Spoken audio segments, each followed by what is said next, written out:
Di belakang kediamanmu terdapat sebuah taman. Taman yang tidak kecil, yang di dalamnya ditanami banyak bunga dan tanaman herbal langka. Aroma bunga yang terpancar dari tanaman itu masih menyegarkan, meskipun saat itu malam hari. Hanli tanpa sadar menarik nafas dalam-dalam. Hanli tiba-tiba berseru pelan. Meskipun aroma bunga itu kuat, dia masih bisa membedakan bau obat herbal yang sudah dikenalnya. Seseorang menanam tanaman obat di sini, ucap Hanli tersenyum tipis. Aroma tanaman obat yang familiar ini membuatnya merasa sangat penasaran dengan orang yang menanam tanaman obat itu. Tampaknya seseorang di kediamanmu mewarisi keterampilan pengobatan doktermu. Hanli tidak berani ragu lagi. Dia terus berjalan di jalan kecil dan menuju ke area yang diterangi. Sepanjang perjalanan, Hanli menemukan bahwa ada beberapa penjaga tersembunyi. Dia tidak akan bisa mendeteksi keamanan ketat kediamanmu jika bukan karena inderanya yang tajam. Karena dia telah menemukan penjaga yang tersembunyi, menyelinap melewati mereka menjadi tugas yang sangat mudah. Hanli berhenti di depan sebuah bangunan kecil berlantai 2. Ia memilih tempat ini karena ia merasakan keamanan di lokasi ini jauh lebih ketat. Ada sekitar 20 hingga 30 orang yang berjaga di area ini. Bangunan 2 lantai ini terang benderang. Dia tahu bahwa mungkin ada seseorang yang sangat penting yang belum tertidur, yang kebetulan sesuai dengan tujuannya. Memanfaatkan kegelapan malam, ia bergerak secepat kilat. Tubuhnya berkedip saat ia tiba di dasar gedung. Dengan menggunakan kekuatan di kakinya, ia dengan mudah melompat ke lantai 2 gedung itu. Seluruh proses itu hanya berlangsung sekejap. Para penjaga di sekitarnya bahkan tidak menyadari bahwa Hanli telah menyusup ke dalam gedung. Hanli mendekatkan tubuhnya ke dinding, menyebabkan bayangannya menyatu dengan kegelapan malam sebelum menusuk telinganya. Mencoba menggunakan indera pendengarannya untuk mengenali setiap gerakan di dalam gedung. Meskipun Hanli hanya bisa mendengar seorang wanita berbicara, ia dapat melihat bahwa ada lebih dari satu orang di dalam gedung ini. Cabang dari kota Chengping mengirim lebih dari 7.300 tel perak. Cabang dari kota Luogu mengirim lebih dari 5.800 perak. Cabang dari kota Lanyue mengirim lebih dari 10.500 tel perak. Ini semua keuntungan yang kami terima bulan lalu dari berbagai cabang asosiasi kami. Secara keseluruhan, jumlahnya sekitar 25% lebih sedikit daripada keuntungan yang kami peroleh di bulan yang sama tahun lalu. Suara wanita merdu yang penuh vitalitas terdengar di telinga Hanli. Saat mendengarnya, dia menduga itu milik seorang wanita muda. Dia agak tidak senang dilihat dari kata-kata terakhir yang diucapkannya. Ibu, para pengurus cabang ini semakin berani. Upeti yang mereka berikan semakin berkurang dari bulan ke bulan. Gadis muda itu berkata dengan marah. Aku tahu. Suara rendah dan menarik lainnya terdengar. Mungkinkah dia salah satu dari 3 wanita dari klanmu? Pikir Hanli. Hanli agak terkejut dengan keberuntungannya. Tampaknya wanita lain di ruangan itu adalah istri doktermu. Setiap kali kau bilang kau tahu tentang ini, kenapa kau tidak memberikan beberapa ide tentang bagaimana menyelesaikannya? Jika ini terus berlanjut, maka semua cabang kita tidak akan lagi memandang kita di mata mereka suatu hari nanti. Gadis muda itu berucap sambil mengeluh. Saat ini aku tidak punya ide bagus. Kau harus tahu bahwa cabang-cabang itu dikendalikan oleh ibu kelima. Anggota klanmu lainnya tidak punya cara untuk ikut campur. Wanita itu hanya bisa menjawab tanpa daya. Setelah itu, pertukaran kata-kata terhenti, membiarkan keheningan menyelimuti. Setelah beberapa saat, suara gadis muda itu terdengar dengan nada enggan. Ibu, mungkinkah kita membiarkan ibu kelima memiliki kendali penuh atas cabang-cabang pohon? Setelah Paman Ma dan yang lainnya terlibat dalam perselisihan, pertikaian mereka mendorong cabang-cabang pohon ke posisi di mana mereka menjadi pilar pendukung bagi asosiasi naga banjir yang menakutkan. Ibu, karena Anda adalah perwakilan asosiasi naga banjir, kekuatan ini seharusnya berada dalam kendali Anda, ucap wanita muda itu. Apa yang kau katakan benar. Tahun ketika ayahmu pergi, dia telah menyerahkan wewenang cabang-cabang kepada ibu kelima. Aku tidak punya alasan untuk ikut campur. Dan karena ibu kelima memberi kita sebagian besar upeti bulanan, aku tidak punya muka untuk mengangkat topik itu, jawab wanita itu. Tetapi kekuatan asosiasi naga banjir menakutkan kita sebenarnya sangat lemah. Jika kita tidak mengkonsolidasikan kekuatan kita, bagaimana kita bisa bangkit lagi? Ayah tidak berpikir jernih. Dia menyerahkan kendali asosiasi kepadamu. Tetapi mengapa dia juga memberi ibu kelima wewenang atas cabang-cabang? Nada bicaranya dipenuhi dengan kebencian terhadap ayahnya. Hentikan omong kosongmu. Ayahmu melakukan ini, tentu saja dia punya makna yang lebih dalam di balik tindakannya. Bukan hakmu untuk mengkritiknya. Wanita itu memarahi gadis muda itu. Aku mengerti. Aku mengakui kesalahanku. Baiklah, sepertinya ibu masih sangat mencintai ayah. Gadis itu bertindak tidak seperti biasanya dan seolah mulai menertawakan ibunya. Wanita itu sangat mencintai putrinya. Tanpa kata, dia hanya bisa tertawa getir. Hanli sudah memastikan bahwa wanita di ruangan itu adalah Nyonya Yan yang sedang dicarinya. Selain itu, gadis itu seharusnya adalah Mo Chai Huan, putri Nyonya Yan dan doktermu. Dia beruntung karena telah menemukan orang yang selama ini dicarinya dengan cepat. Hanli mengulurkan tangannya, menyentuh surat dan barang-barang yang ditinggalkan oleh doktermu, dan bersiap untuk memperlihatkan dirinya kepada mereka berdua. Ibu, si tukang bohong itu benar-benar menyebalkan. Hari ini dia menemukanku di taman dan benar-benar mencoba untuk menjilatku tanpa malu-malu. Dia bermaksud untuk menjual beberapa kelebihannya kepadaku, mencoba untuk tampil sebagai orang yang ahli dalam pelajaran dan seni bela diri. Sungguh menjijikan. Gadis itu menambahkan bagian terakhir dengan genit, mengejutkan Hanli dan membuatnya menarik kaki yang awalnya dia julurkan ke dalam ruangan. Sebaiknya kau bersikap lebih sopan kepada orang yang bermargawu. Bagaimanapun dia tunanganmu secara resmi. Jangan biarkan dia melihat sesuatu yang bisa membuatnya curiga. Nada bicara Nyonya Yan menjadi berat saat dia mengingatkan gadis itu. Aku yang cantik ini selalu dikelilingi pengagum. Tapi kau ingin aku bersikap seolah-olah aku telah jatuh cinta pada pria itu? Itu tugas yang terlalu sulit bagiku. Jika terserah padaku, aku akan menusuknya dengan pedang sejak lama, jawab gadis itu. Masalah ini juga di luar kendali kita. Meskipun kita tahu bahwa orang yang bermargawu itu palsu dan telah menyelidiki latar belakangnya secara menyeluruh, kita tidak punya pilihan selain mengorbankan reputasi kakak perempuanmu dengan berinteraksi dengannya untuk mengulur waktu lagi. Bagaimanapun, musuh kita terlalu kuat. Jika mereka menyadari bahwa mereka tidak dapat menang melawan kita melalui akal, mereka mungkin akan menggunakan kekerasan, membuat kita kehilangan kesempatan untuk menang. Suara Nyonya Yan dipenuhi dengan rasa lelah, memperlihatkan jejak kelelahan fisik dan mental dalam suaranya. Pria bermargawu ini benar-benar menjijikan, memalsukan surat dan menggunakan nama ayah untuk menikahi kakak tertua. Benar-benar menyebalkan, ucap Mo Chai Huan. Ia berkata penuh kebencian. Kebenciannya terhadap Jian Ming sangat dalam. Untungnya yang disebutkan hanya kakak perempuanmu. Kalau orang yang dia minta untuk makan malam adalah kamu atau Feng Wu, aku benar-benar tidak tahu harus berbuat apa. Dengan temperamen kalian berdua, bagaimana mungkin kalian berdua bisa bertahan dan berpura-pura menghadapi orang ini? Satu-satunya yang harus menderita adalah Yuzu. Aku tidak tahu kapan ayahmu akan kembali, dan apakah dia akan menyalahkan ibu atau tidak. Nyonya Yan berkata dengan lembut kepada putrinya dan mendesah.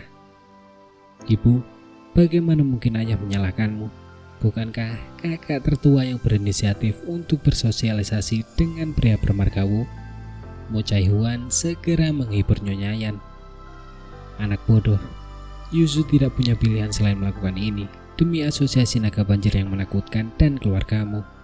Namun, hal yang paling bisa dilakukan ibu adalah membiarkan kakak perempuanmu berinteraksi dengan si palsu itu. Tidak mungkin aku bisa benar-benar menikahkan kakak perempuanmu dengannya. Jika kita tidak bisa menunda pernikahan, maka kita akan terpaksa untuk bermusuhan dan menangkapnya. Suara Nyonya Yan menjadi dingin saat dia mengucapkan kalimat terakhir ini. Begitu Nyonya Yan mengucapkan kata-kata ini, suara ruangan kembali tenang. Jelas bahwa pasangan ibu anak ini tahu apa yang akan terjadi jika mereka bermusuhan. Kapan ayah akan kembali? Mo Chai-huan bertanya samar-samar beberapa saat kemudian.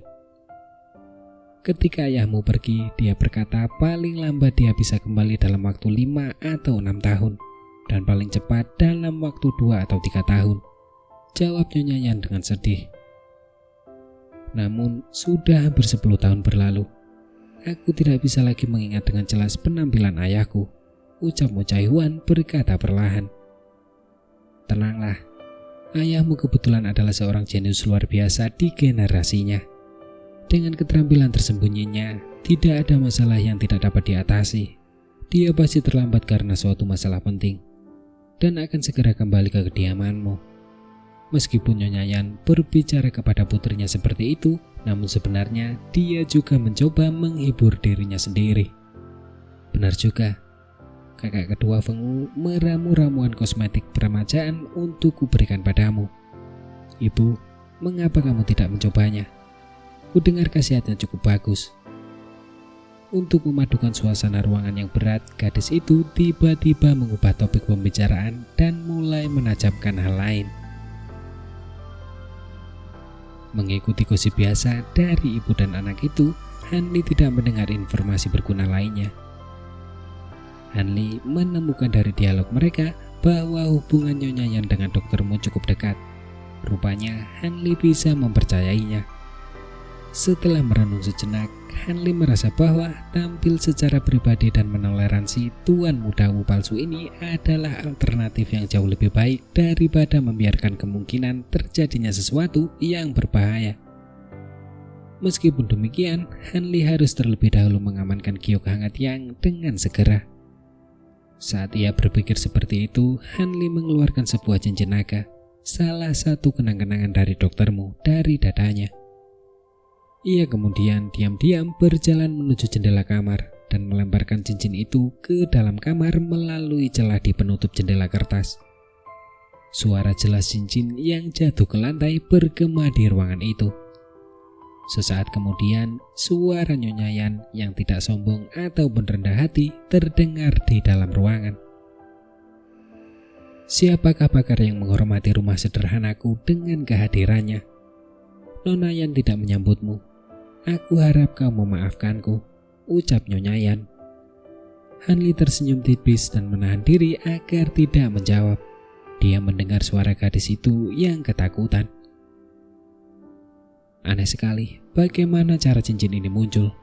Cincin ini sepertinya sangat familiar, sama dengan cincin yang ibu pakai. Ibu, kemarilah dan lihat, ucap Mo Chai-huan. Jelas sekali bahwa Mo Chai-huan telah mengambil cincin itu dan menyerahkannya kepada Nyonya Yan. Cincin naga, teriak Nyonya Yan dengan cemas.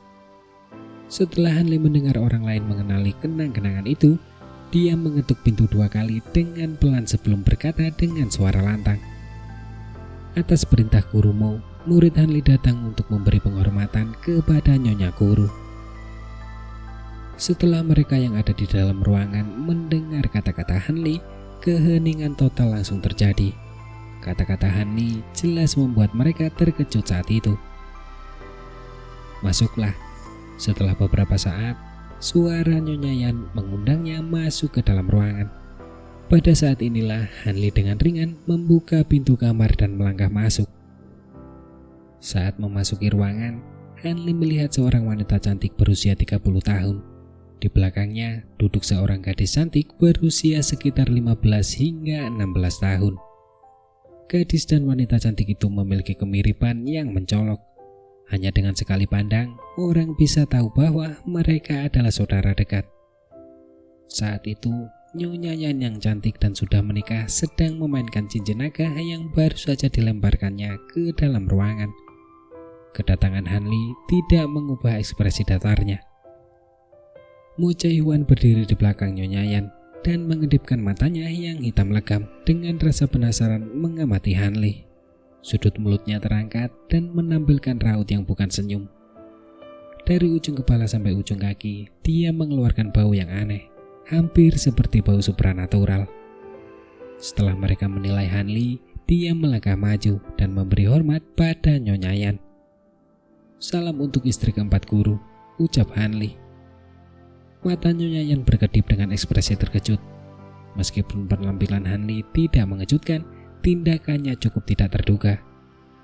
Akan tetapi, dia tidak langsung menanggapi sapaan Hanli. Sebaliknya, dia mengangkat tangan kirinya, memamerkan cincin naganya sendiri. Nyonya Yan dengan lembut menyatukan kedua cincin itu. Di depan mata mereka, desain naga kedua cincin itu menyatu, bahkan tanpa celah sedikit pun. "Benar sekali, kenang-kenangan ini asli. Namun, apakah Anda membawa surat tertulis dari suamiku?" tanya Nyonya Yan lembut, kini menampilkan sedikit senyum. Begitu Hanli mendengar ini, dia mengeluarkan surat yang telah disiapkan sejak lama dan menyerahkannya kepadanya dengan kedua tangan tanpa mengatakan apapun lagi. Nyonya Yan melihat Hanli memberi hormat kepadanya, menganggukkan kepalanya tanda puas saat menerima surat itu. Kemudian dia membuka lipatannya dan membaca isinya dengan seksama. Hanli mundur ke samping sambil mengamati dengan tenang ekspresi wajah istri gurunya. Ia memikirkan perubahan sikapnya terhadapnya sebagai murid, tamu, dan calon menantunya. Hanli telah membaca isi surat ini beberapa kali. Surat itu sama sekali tidak rumit. Surat itu hanya mengirim kabar bahwa Hanli adalah murid terakhir doktermu dan bahwa Nyonya Yan dapat menaruh kepercayaan penuh padanya. Selain itu, ia dapat digunakan untuk menyelesaikan perselisihan yang mungkin terjadi di kediamanmu saat ini. Selama Hanli dapat menjaga keamanan keluargamu, Nyonya Yan harus memilih salah satu dari 3 putri doktermu sebagai pengantin Hanli. Surat itu juga memberikan instruksi yang jelas bahwa mas kawinnya harus menyertakan giok hangat yang. Bahkan lebih jauh disebutkan bahwa doktermu saat ini sedang disibukkan dengan masalah penting dan tidak dapat kembali dan bersatu kembali dengan istri-istrinya. Dengan cara ini, Nyonya Yan dan istri-istrinya yang lain tidak perlu mengkhawatirkannya. Murid terakhir seorang guru itu menyeratkan bahwa Hanli adalah penerus doktermu. Meskipun Hanli tidak dapat menemukan sesuatu yang tidak menguntungkannya dalam surat itu, dia yakin bahwa surat itu berisi beberapa trik doktermu. Hanli tahu bahwa tidak mungkin tulisan luarnya sesederhana itu. Akan tetapi, dia tidak dapat menemukan cara untuk mengungkapkan pesan tersembunyi itu. Selain itu, dia ingin membawa surat ini ke kediamanmu sesegera mungkin. Setelah mengumpulkan keberaniannya, dia baru menyampaikan surat ini kepada Nyonya Yan. Tetapi dia sangat berhati-hati untuk mengawasi setiap gerakan Nyonya Yan saat ini. Dia benar-benar berharap agar istri keempat ini tidak berbuat sesuatu dari surat itu dan kemudian langsung bersikap bermusuhan menuntut penangkapannya untuk membalas dendam atas mendiang suaminya. Untungnya, skenario mengerikan yang dibayangkan Hanli tidak terjadi. Setelah Nyonya Yan selesai membaca surat itu, dia hanya mengernyitkan dahinya dengan tegang. Wajahnya kemudian menunjukkan ekspresi sangat khawatir karena dia tampaknya telah membuat beberapa keputusan sulit. "Hwan-er, pergilah dan panggil ibu kedua, ibu ketiga, dan juga ibu kelima. Beritahu mereka ada berita tentang ayahmu." Nyonya Yan menoleh dan memberi instruksi kepada Mo Chae-hwan dengan nada tegas. "Baiklah ibu, aku akan pergi." Mo Chae-hwan tahu masalah ini serius, jadi dia pergi dengan patuh. Namun, tepat sebelum dia meninggalkan ruangan, dia mengerutkan bibirnya dan tersenyum ke arah Hanli. Tampaknya dia agak tertarik pada Hanli. "Namamu Hanli?" ucap Nyonya Yan mengangkat kepalanya memperlihatkan ekspresi anggun dan elegan. "Benar sekali, Nyonya keempat. Hanli menjawab dengan tulus. Bisakah Anda memberitahu saya bagaimana suamiku menerima Anda sebagai murid? Tanya Nyonya Yan sambil tersenyum. Aku akan melakukan apa yang kau minta, ucap Hanli ragu sejenak. Tetapi segera setelah itu, ia merasa tidak ada yang perlu disembunyikan tentang peristiwa yang menyebabkan ia diterima sebagai murid.